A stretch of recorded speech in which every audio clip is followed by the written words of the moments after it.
আসসালামু আলাইকুম, সবাই কেমন আছেন? আজকে সকাল সকাল একটা রেসিপি নিয়ে হাজির হলাম।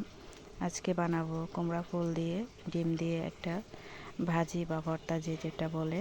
তো আমি প্রথমে পেঁয়াজগুলো আমি একটু ব্রাউন করে ভেজে নিলাম। তারপরে এগুলাতে পানি অ্যাড করলাম, একটু জিরা, হলুদ, মরিচ, মশলা সব কিছু অ্যাড করলাম। এগুলো দেওয়ার পরে এগুলো একটু ভালো করে কষিয়ে নেব। দেখেন কতটা কালার আসছে, তেল ভেসে উঠছে। অনেকটা কষিয়ে নিলাম।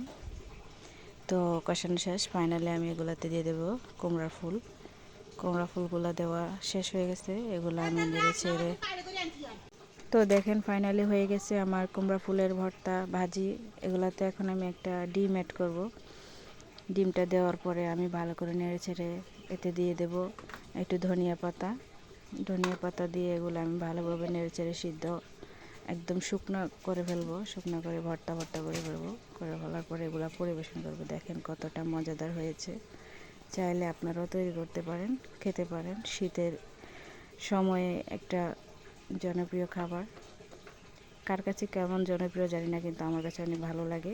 ডিম দিয়ে কুমড়া ফুল ভাজি অনেকটা লোভনীয়, দেখেন অনেকটা মজাদার হয়েছে।